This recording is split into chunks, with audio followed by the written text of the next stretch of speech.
Battle River Crowfoot. Thank you very much, Madam Speaker. And as always, it's an honor to be able to enter into debate. And I certainly appreciate my friend and colleague's speech, the member from Regina Louvain. He touched upon a lot of what I believe is some of the important subject and contents related to Bill C-275. But Madam Speaker, if I could, I'd like to start with a quote. Now, this quote is from somebody that I know a number of people in this place know this individual. I happen to know him really well. It's my father. And this is a quote that he shares with me on a fairly regular basis related to farming, which is something that is very close to my family's heart. And it's that we owe our entire existence to a few inches of topsoil and some timely rains. You know, Madam Speaker, the reason why I bring that up in the context of this debate is because farming is a unique occupation. It is something that where you are subjecting yourself year after year, generation after generation, and Madam Speaker, I'm proud to be the 5th generation that is farming in the dust in Alberta's special areas. But you subject yourselves to so many factors that are outside of your control, whether that's the weather. And as many of us, that's become a significant topic of conversation, especially in light of some of the wildfires that have impacted many communities across this country.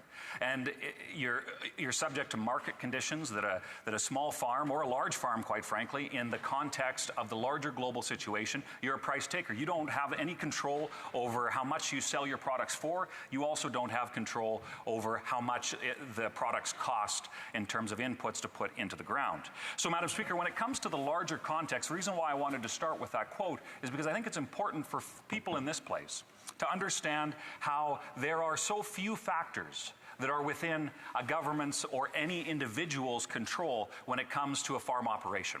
Now, Madam Speaker, I know that when it comes to the health and the importance of ethics around animal management, there's been some debate about whether or not about where agriculture and Canada's ag industry fits in that. But Madam Speaker, let me make something very, very clear. We can be proud of our ag industry. We can be proud of the record of our farmers and our ranchers, of our chicken farmers, of our turkey farmers, of our pig farmers. Madam Speaker, Canada has an incredible reputation, one that we can and we should be proud of, because we have demonstrated not only our ability to produce food to feed the world, but how we can do so in a manner that is good for the environment, that is ethically done, and is truly the gold standard on the planet. And Madam Speaker, I think that that's something that we need to and should all in this place be very, very proud of. And one of those factors that is within our control is something that this bill touches on. And I appreciate the Shadow Minister of Agriculture from the Conservative side, somebody who knows a lot about agriculture, somebody who understands the dynamics of what I'm talking about, who cares about our farmers, the ranchers, the producers from across our country, whether that be in potato farmers in PEI or dairies on Vancouver Island or anywhere in between, Madam Speaker. The care that this Shadow Minister and Conservatives have for this sector. And specifically, one of those areas, Madam Speaker, that is within our control has to do with what's known as biosecurity. Now, many people don't realize that when there may be a report on television of activists showing up at a turkey farmer's farm, well, Madam Speaker, there is far more than what may simply be a 30-second clip on the news. What may have happened in what led up to that is those activists may have inadvertently, probably inadvertently, although one can never be quite sure, may have brought a disease that could have impacted an entire flock, could have gone to a ranch and brought a disease that could have impacted an entire herd. And there are a number of diseases that are widespread across the world right now. African swine flu is one of them, avian flu is another. And if you talk to any producer of animals that could be affected by those things, Madam Speaker, the amount of stress that is dealt with when it comes to managing those things, factors that are largely out of the control of a producer, yet we have a chance here with Bill C-275 to make sure that that little bit that is within our control, that we can manage and navigate that importantly so that there is not an incident where a disease is brought into a producer's operation that could have devastating effects on an entire industry, let alone what is usually a farmer's small business. And I talked about the pride that we can have in our national ag industry, and I can tell you, Madam Speaker, the pride that so many producers across our country have, whether it's those who raise turkeys. I have a constituent who is proud of the turkeys that he raises. There is broilers, chickens that are incredibly proud, dairies, the milk that they produce. Madam Speaker, time and time again, and I'm proud to be from an area which is I affectionately refer to as cowboy country. There are many areas of East Central Alberta where really the only thing you can do on the land is ranch. And we have some incredible examples of ranchers who showcase the best of that industry. So to think that an activist, well-intentioned or not, showing up to an operation that could have a devastating effect, which could result in an entire herd or flock having to be called. So, Madam Speaker, what this bill does is it simply expands, takes heed from some of the work that provinces have done related to biosecurity and adds some penalties, adds some additional teeth to ensure that those that not stopping activism, not stopping whistleblowers, Madam Speaker, that's not what this is about, but rather ensuring that there is appropriate safeguards in place so that we don't have the devastating consequences of activism gone wrong.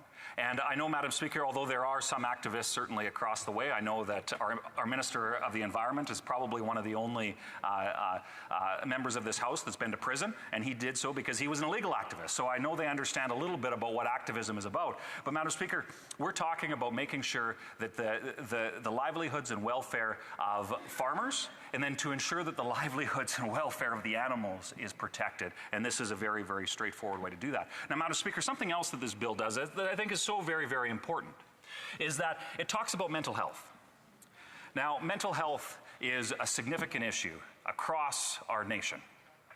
Now, Madam Speaker, when it comes to the industry to which we're talking about, agriculture, I mentioned how so much of what those in the ag industry deal with is so very much out of their control. So, Madam Speaker, what this bill does is proposes a small adjustment to the Farm Credit the Farm Credit Canada Act to include mental health as part of its mandate.